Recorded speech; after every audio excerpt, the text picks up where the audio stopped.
Assalamualaikum warahmatullahi wabarakatuh. Berjumpa lagi dengan saya, Tommy Reza, di media pembelajaran interaktif matematika.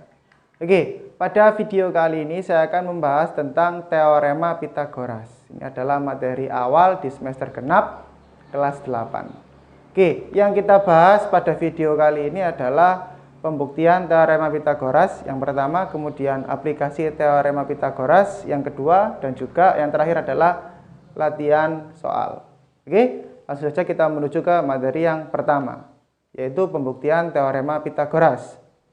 Nah, diberikan sebuah segitiga siku-siku ya, dengan sisi A, B, dan C.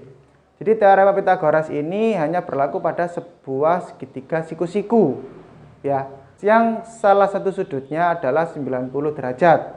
Nah, di sisi A yang sisi tegak itu saya beri sebuah persegi 4x4 ya, yang berwarna merah. Itu kan sisinya A sama A. Kalau sisinya persegi kan sama, A kali A, yaitu A kuadrat ya.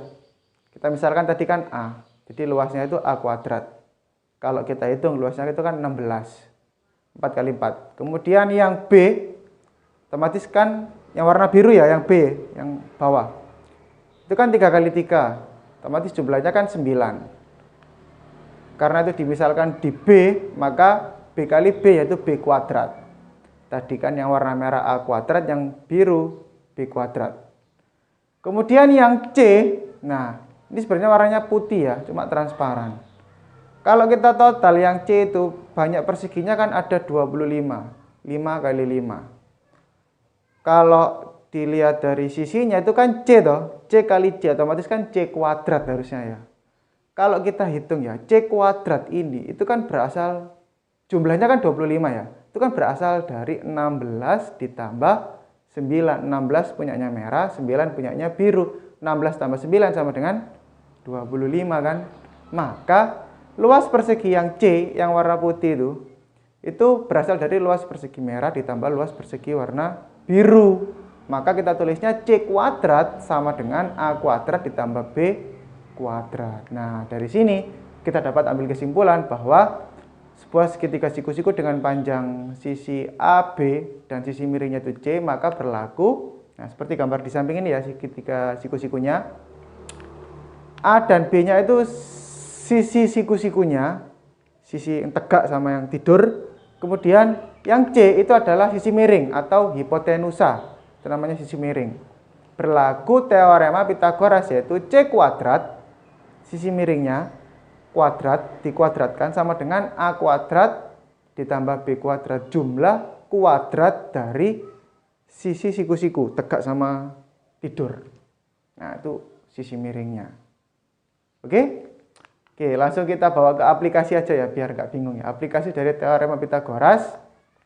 Hitunglah sisi miring segitiga siku-siku jika sisi yang saling tegak lurusnya itu 6 sama 8, seperti gambar di samping ya.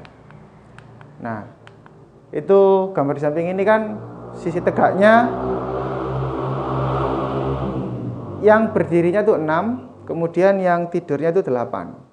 Kemudian yang kita cari adalah sisi miring. Jadi sisi miringnya itu kan kita anggap C ya, maka C kuadrat sama dengan A kuadrat ditambah B kuadrat kan tadi. Maka 6 kuadrat ditambah 8 kuadrat sama dengan 36 ditambah 64, hasilnya adalah 100. Karena itu masih C kuadrat, kita akarkan. C sama dengan akar 100, yaitu 10 cm. Maka sisi miring segitiga siku-siku tersebut adalah 10 cm. Aplikasi yang lain, sebuah tangga yang panjangnya 5 meter disandarkan pada tembok di sebuah rumah. Gambarnya seperti di samping saya. Tembok yang warna biru itu ya, ada sebuah tangga warna hitam. Panjang tangganya itu kan 5 meter. Kemudian ujung bawah tangga dengan bawah tembok jaraknya itu adalah 3 meter. Nah, yang kita cari adalah tinggi tembok yang dicapai oleh ujung tangga. Nah, itu yang kita cari ya. Kita misalkan T. Oke, kalau ini kita bahas dan kita bawa ke gambar segitiga, itu kan menjadi segitiga siku-siku ya. Nah, yang miring segitiga siku-siku, yang miring itu adalah tangganya yaitu 5 meter, kemudian yang bawah itu jaraknya yaitu 3 meter. Yang kita cari adalah T-nya. Nah, T itu kalau di segitiga siku-siku sisinya itu kan bukan sisi miring ya. Kan bukan sisi miring, itu sisi tegak kan. Nah, kalau kita mencari sisi selain sisi miring itu harus dikurangi. Siapa yang dikurangi? Sisi miring, karena sisi miring itu adalah sisi yang terpanjang. Tapi kalau kita mencari sisi miring itu harus ditambah. Selain mencari sisi miring itu harus dikurangi. Maka T kuadrat sama dengan 5 kuadrat dikurangi 3 kuadrat. Hasilnya 25 kurangi 9 sama dengan 16. Maka T-nya sama dengan akar 16 yaitu 4. Oke? Jadi tinggi tembok yang dicapai oleh tangga adalah 4 meter. Paham ya? Lanjut ke latihan soal. Pada gambar di samping segitiga ABC, siku-siku di A, gambarnya seperti di samping saya. Sisi AC-nya itu 8 cm, sisi BC-nya 15 cm. Panjang AB adalah BC kuadrat, itu kan sisi miring, sama dengan AC kuadrat ditambah AB kuadrat kan. Sisi miring tadi. Kan yang dicari sekarang itu bukan sisi miring, tapi AB-nya. Nggak apa-apa, kalian tulis saja. Jadi kita masukkan aja yang diketahui. BC-nya kan diketahui 17, kita tulis 17 kuadrat. AC-nya kan 8, kita tulis 8 kuadrat. Kita hitung kuadratnya yaitu 289 sama dengan 64 ditambah AB kuadrat. Nah, sekarang untuk mencari AB kuadrat kita tinggal pindah ruas. Siapa yang dipindah? 64-nya kita pindah. Menjadi dikurangi kan? 289 dikurangi 64 sama dengan 225. Maka AB-nya sama dengan akar dari 225, yaitu 15. Jadi panjang sisi AB adalah 15 cm. Oke?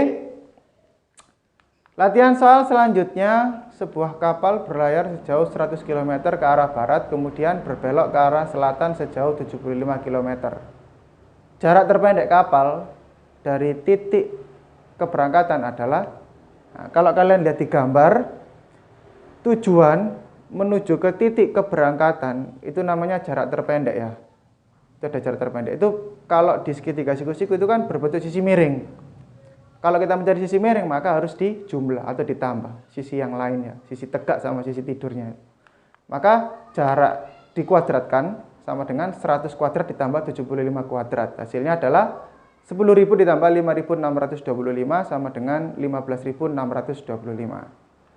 Kemudian diakarkan ketemu 125 km. Jadi jarak terpendek kapal tersebut adalah 125 km. Oke? Paham ya? Insya Allah paham lah. Sekian dulu untuk video kali ini. Semoga bermanfaat tentang teorema Pythagoras. Sampai jumpa di video selanjutnya. Tetap semangat dan jaga kesehatan. Saya akhiri. Assalamualaikum warahmatullahi wabarakatuh.